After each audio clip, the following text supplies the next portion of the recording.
Este es un programa especial de Radio República. La voz del Directorio Democrático Cubano. Radio República. Bienvenidos amigos a este programa especial de Radio República. Les habla Yanicet Rivero. Tengo el privilegio de tener aquí en el estudio de Radio República a mi gran amigo Ángel Carromero, este español valiente que pues estaba manejando el carro cuando ocurrieron los sucesos, el atentado contra las vidas de Osvaldo Paya Sardiñas y Harold Cepero, y que ha tenido el coraje de hablar la verdad a pesar de su injusto cautiverio durante 6 meses bajo la tutela de la seguridad del Estado en Cuba. Y está de paso por Miami, ha venido por primera vez a presentar su libro.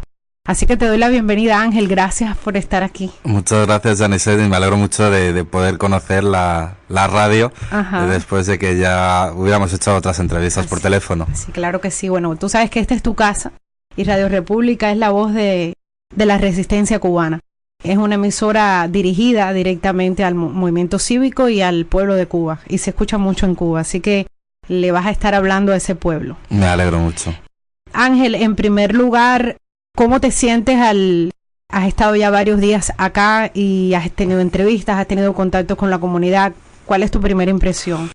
Pues estoy contento, estoy cansado, pero estoy contento porque el mensaje que venía a transmitir aquí a Miami ha calado. Yo creo que no hay un cubano que viva aquí, un latino, incluso los americanos mismamente, que no sepan ya la verdad de lo que fue la muerte de Osvaldo Paya y Harold Cepero.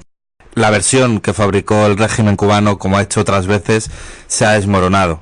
Y ahora es la hora de que el régimen responda y se le pidan explicaciones por la muerte de 2 de los principales disidentes. Claro. Y esto, por supuesto, ha tenido repercusión importante en la prensa internacional. El régimen es un régimen muy poderoso y continuamente está desacreditando tus palabras, desacreditando tu testimonio. Tuvimos la oportunidad de estar juntos en la ONU y allí pues repetiste la verdad de los hechos, de lo que ocurrió. Vas a presentar tu libro aquí en Miami. ¿Por qué es importante estar aquí? ¿Por qué es importante hablarle a esta comunidad? Pues porque no se puede olvidar en ningún momento que aunque los cubanos que consiguen escapar de las garras de los Castro, de las garras de la dictadura comunista de la isla, quedan muchos ciudadanos cubanos que siguen allí sufriendo, que viven en la pobreza extrema, que viven sin derechos, que viven sin lo más básico para cualquiera que nos esté escuchando aquí en Miami o cualquier europeo. Viven sin lo más básico. Entonces tienen que seguir luchando porque la democracia llegue a la isla. Es muy importante no olvidar y estar continuamente remarcando todas las atrocidades que sigue cometiendo el régimen. Si la gente buena mira para otro lado cuando la gente mala actúa, no hay esperanza. Bueno, y lo importante es, esto que tú estás haciendo tiene una relevancia doble, ¿no? O sea, tiene la relevancia práctica de que es el testimonio de un testigo de primera mano de un hecho, de un asesinato, y en segundo lugar tiene una relevancia espiritual muy grande, porque, como dice el Evangelio, ¿no? La verdad nos hará libres. Y tú por lo menos has tenido el coraje de decir la verdad. Hombre, así es. Yo creo que en conciencia ninguna persona de bien puede callarse y puede ser cómplice con su silencio del régimen. Había que denunciarlo. Es muy difícil. Todos sabemos que las garras del régimen llegan a muchos sitios fuera de la isla y por tanto he tenido miedo. Sé que el régimen va a contestarme, me la va a devolver en algún momento, pero como vivir con miedo no es vivir, pues he elegido seguir adelante, defender la verdad hasta asumiendo cualquier consecuencia. Ángel, ¿cuál es tu situación en este momento? Pues el régimen cubano obligó a mi país a aceptar la validez del juicio farsa al que me sometieron y me impusieron una condena de 4 años. Sigo cumpliéndola en un régimen de semilibertad que me permite viajar, por eso estoy aquí en Miami, y con la conciencia muy tranquila, porque si una de las condiciones para que fuera indultado, es decir, para que perdiera la validez la sentencia cubana, era que no podía decir la verdad de lo que en la isla había pagado, pues mira, prefiero que no me hayan indultado y haber dicho lo que ocurrió defender la verdad y defender el legado de Osvaldo Payá. La opinión pública en España sobre esto, o sea, sobre la negación de tu indulto, la situación que tienes siendo inocente, de cumplir una condena completamente injusta a través de un proceso judicial que no tiene sentido, un proceso judicial sin garantías procesales en un país donde no hay derecho, y que la justicia española, donde sí hay garantías procesales y donde sí hay derecho, asuma este dictamen, ¿no? La mayoría de la gente de España que tiene 2 dedos de frente me apoya y sabe que lo que a mí me hicieron fue una gran injusticia, que se ha alargado en el tiempo e incluso se sigue produciendo en mi país. Pero por desgracia, en España hay una minoría, que por ser minoría no es silenciosa, sino que hace mucho ruido, que todavía cree que hay 2 tipos de dictaduras. Las dictaduras de derechas, que son muy malas, y las dictaduras de izquierdas, que son muy buenas. Hay gente en España que va con las camisetas con la cara del Che o de Fidel. Esa gente, lo que pasa es que nunca ha estado en Cuba. Esa gente no sabe que lo que hizo Fidel Castro es igualar a todos los cubanos en la pobreza más absoluta. Destruir toda la riqueza de una tierra tan próspera y tan rica como es Cuba. Por eso, lo que contribuye testimonios como el mío, y no solo como el mío, porque atrocidades siguen cometiendo día a día, son muy importantes para cambiar esa imagen que el régimen se ha dedicado a construir. Cuba es mucho más que las playas de Varadero. Cuba es muchísimos cientos de miles de ciudadanos en el umbral de la pobreza. Y mientras esté Raúl Castro, Fidel Castro en el poder, eso seguirá así. Hay que ir a una democracia. Bueno, y para eso está luchando la resistencia. Bueno, por eso luchaba Osvaldo y Harold. Y precisamente hoy que estamos grabando este programa se cumple un aniversario más del asesinato de Laura Pollán. Y fueron las damas de blanco de alguna manera las que cristalizaron a través de su sacrificio un espacio en las calles de La Habana, que no han cedido, o sea, que siguen caminando. O sea, es una lucha que continúa, y gracias a Dios hemos tenido la solidaridad de muchas personas como tú, personas del mundo entero que han ido a Cuba, no a las playas de Varadero, sino a apoyar a la resistencia interna. Por eso desde el primer momento que supimos lo que había ocurrido, sabíamos que te debíamos a ti, a ustedes, a las personas que se atreven desde la democracia, desde la libertad en la que tú vivías, desde la tranquilidad que era tu vida antes, a ir allí y arriesgarse. Ahora tu vida ha cambiado completamente.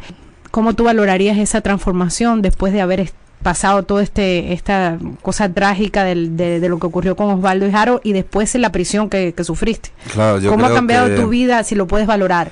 Cuando una persona se ve muerto, yo creía que a mí me mataban, creía que lo perdía todo, creía que se acababa mi vida, y de repente parece que tienes más, y ya han pasado 2 años que estoy fuera de la isla, pues vives los momentos de forma más intensa. Eres más feliz con cosas que antes dabas por supuesto. Te das cuenta que la vida tiene un final y que no sabes cuándo va a ser. Luego hacer planes a muy largo plazo deja de tener mucho sentido. Yo creo que te vuelves mejor persona y disfrutas más el tiempo que tenemos en la tierra, ¿no? Tú me decías que cuando conversábamos en Ginebra que tú orabas mucho, que estuviste mucho tiempo con una persona en una celda, esa persona le había puesto la seguridad del Estado. Cuando reflexionas sobre ese momento, sobre ese tiempo que estuviste allí confinado, sin información, sin saber nada de nada, sin poder hablar con otra persona, ¿qué hacías? ¿Qué pensabas? Pierdes la esperanza y te entregas a las manos de Dios o de la providencia, como lo queráis llamar. No ves ningún futuro, no ves ninguna posibilidad de volver a casa, y tienes 2 opciones: volverte loco, que es yo creo lo que buscan con ese tipo de confinamientos, ¿no?, en los que no te sacan de la celda más que una vez cada 2 o 3 semanas, o mantenerte cuerdo, forzándote a pensar en qué está haciendo tu familia en España, en qué están haciendo tus amigos, qué estarías haciendo tú si estuvieras ahí, seguir sintiéndote parte de la sociedad de la que te han arrancado al encerrarte y aislarte del mundo, ¿no? Es un poco como que te sientes abducido, como que no sigues en el mundo como tú lo entiendes, que te han sacado de cuajo que te impiden contactar con personas de fuera y que sabes que no tienes nada que hacer, que dependes absolutamente de ellos y que tu suerte es la que ellos quieran decidir. Por lo tanto, es una situación, vamos, yo creo que es la más terrible que viviré nunca. O sea, que lo que tienes en ese momento de una soledad absoluta es a ti mismo y a Dios. Así es, yo hubo un momento que yo tenía 26 años cuando pasó esto. Y siempre que me preguntan por este tema, lo cuento porque me parece que es importante. Cuando asumes que te van a matar de alguna forma, que te van a dar una paliza, que te van a clavar un cuchillo, que te va a dar un infarto misteriosamente o que te van a envenenar, que te van a matar, yo por lo menos no estuve enfadado con Dios. Yo creía que iba a decir, ¿por qué a mí? Qué injusto que yo he venido a ayudar, que me pase esto tan malo. Y no estaba enfadado con Dios, estaba agradecido. Porque decía, bueno, gracias Dios mío por haberme dado 26 años de vida, que he sido feliz, que he hecho lo que he querido y bueno, pues se tiene que acabar, pero me he llevado 26 años de lujo, de maravilla. Y luego, personalmente también progresas mucho, ¿no? Te perdonas todo lo que has podido hacer mal a la gente y también perdonas a la gente que te ha podido hacer mal a ti. Entonces, te quedas en un estado de paz absoluta en la que ya, como has asumido que vas a morir, has hecho las paces contigo mismo. Da igual, no sabes cuándo va a ser, si la próxima vez que abran la puerta de la celda, la próxima vez que comas o cuando te quedes dormido que no te vas a despertar. Pero como estás en paz, pues se puede soportar esa situación y es lo que me pasó a mí. O sea, que un proceso de introspección muy profunda, de solo meditación. Te tienes a ti mismo, Solo te tienes a ti y a Dios. Entonces, ¿crees que una persona que no crea en Dios puede resistir esa ansiedad, esa presión? Muy difícil. Yo creo que sería muy difícil. ¿Y quién era ese que tenías al lado? Pues un cubano que estaba tranquilísimamente, no sabía de qué le acusaban, estuvo 5 meses y pico conmigo en la celda, con una tranquilidad absoluta y sin saber de qué le acusaban. Ya no que se celebrara el juicio, ¿no? Sino que no sabía ni de qué le acusaban. Por lo tanto, en fin, yo creo que ningún cubano que le metan en Ciene y Aldabó, que ya saben allí cómo es ese centro de instrucción, está tranquilo, ¿no? Él estaba muy tranquilo, claro, estaba cumpliendo ahí ¿Estaba en casa? Estaba en casa, estaba cumpliendo una misión. ¿Cómo describirías ese calabozo? Cuando hablo del calabozo, el que más me impacta es el calabozo de Bayamo. El calabozo de Bayamo, que es una unidad militar en la mitad de la nada, en la mitad de la selva, de la jungla, lleno de bichos, una ventana que da a la maleza, un agujero en el techo del que cae agua una vez al día y que aparte de intentar lavarte hay que aprovechar para llenar un cubo de agua porque el váter no tiene cisterna y cuando lo utilizas o echas agua o como hay un brote de dengue te puedes contagiar. Una celda en la que nunca se apagaba la luz, en la que yo no tenía reloj, no tenía forma de contabilizar el tiempo, en la que los días pasaban sin que me diera cuenta y en la mayor presión que pude tener fue allí y sobre todo donde me obligaron a grabar el vídeo que luego emitieron en la televisión propio de un secuestrado de Al Qaeda. ¿Te obligaron a grabar el video allí en Bayamo? Así es. Oh, yo pensaba que había sido en... No, fue en Bayamo. En La Habana. Fue en Bayamo. Yo no tenía acceso a abogados, no tenía acceso al cónsul general, no tenía acceso a nadie a que le dijera, oigan, que es que me están obligando los militares de la seguridad del Estado a grabar un vídeo diciendo barbaridades, además en cubano, ¿no? Porque siempre lo digo. Barbaridades en cubano. Los españoles decimos accidente de tráfico y los cubanos decís accidente en tránsito. Y a mí, como me estaban escribiendo lo que tenía que decir, salgo en el vídeo diciendo accidente en tránsito. Claro, eso no se lo cree nadie. Claro.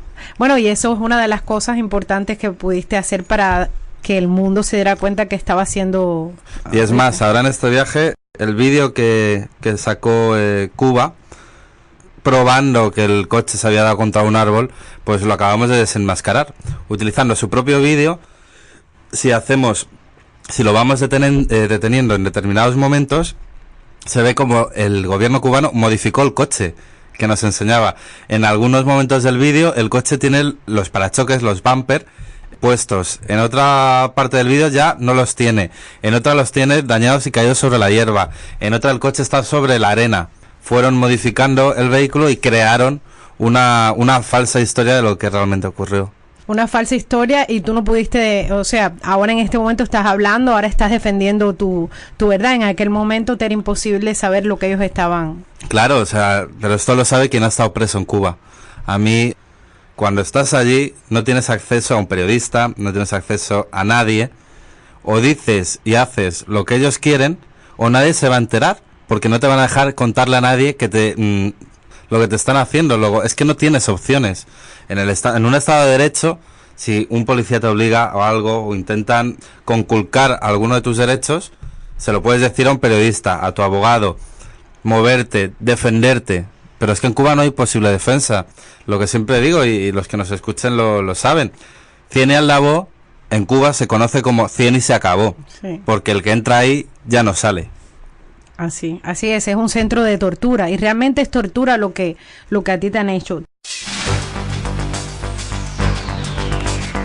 Radio República, voz del Directorio Democrático Cubano, les presenta un programa especial que muestra la actualidad en el esfuerzo por lograr una Cuba libre y democrática. La Cuba que queremos. La Cuba que queremos, que queremos, que queremos, que queremos, que queremos, que queremos. Voces de libertad. Ideas que marcan la identidad y la defensa de una sociedad libre y democrática. Y nosotros, lo quiero aclarar, no estamos luchando por la gloria, no estamos produciendo para la industria de la publicidad, ni tampoco estamos estimulados por un narcisismo o una vanidad de decir, miren, aquí estamos, oigan mi historia y mírenme todos los días. No. Cuidado, hay miles de cubanos muy sencillos, muy humildes, muy valientes, de todas las culturas o niveles culturales, posiciones económicas, en toda Cuba, que sufren la persecución, la exclusión, hasta la cárcel, que se arriesgan por defender los derechos humanos, y ellos no viven en el mundo de la publicidad, no pueden tener un blog, no tienen acceso a internet, no filman entrevistas y sin embargo son protagonistas de esta historia de la liberación que se está haciendo ahora en Cuba. Oswaldo Payá Tardiña. Voces de libertad, aquí por Radio República.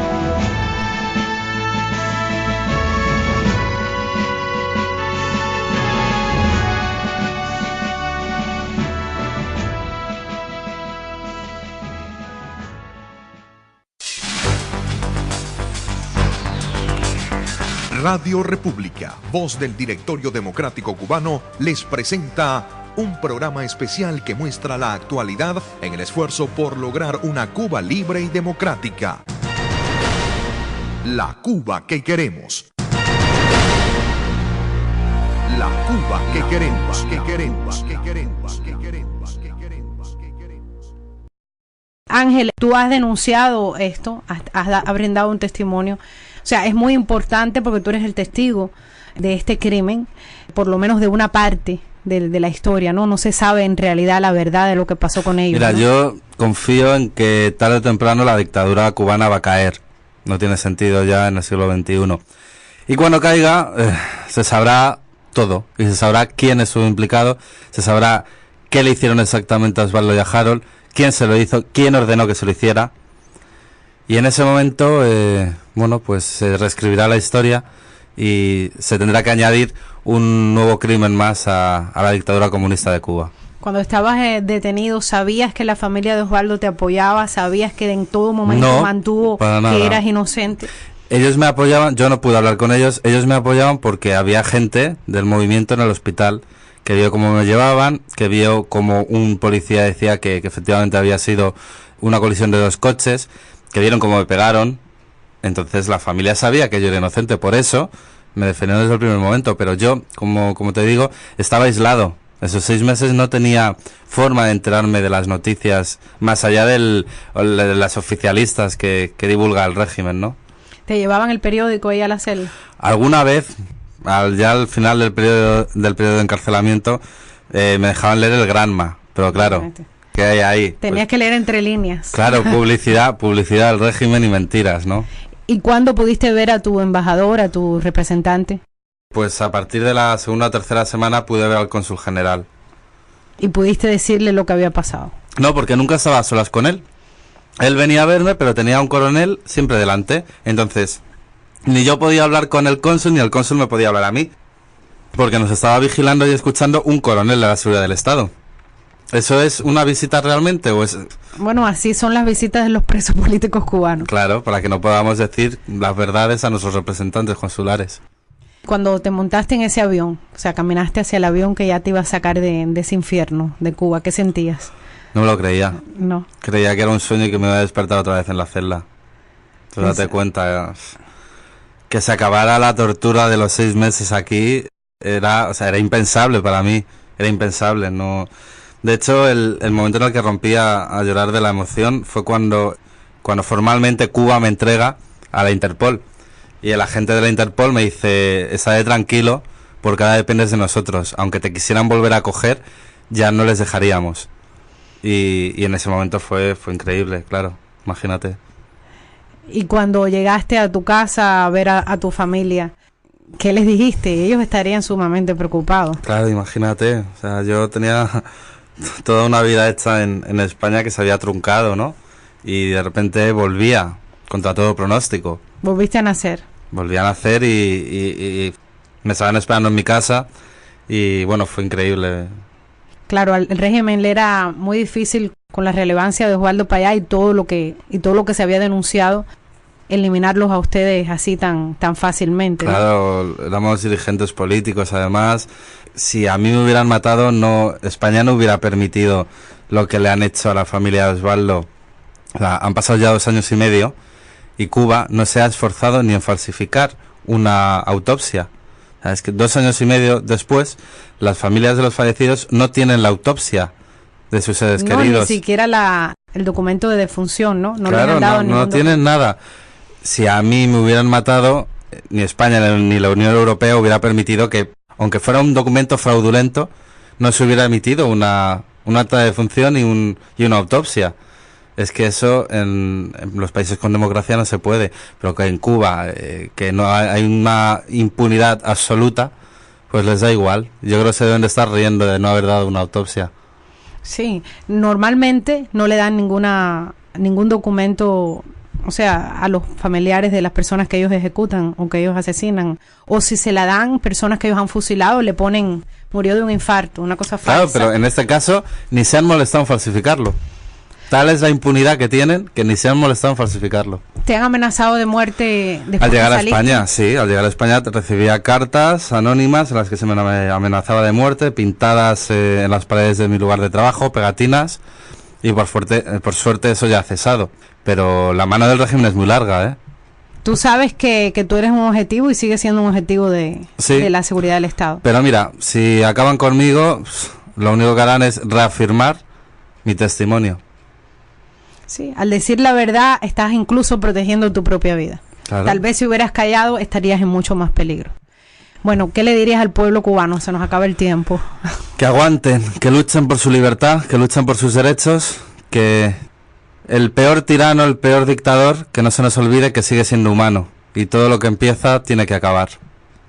¿Y qué recuerdas de Harold y de Osvaldo?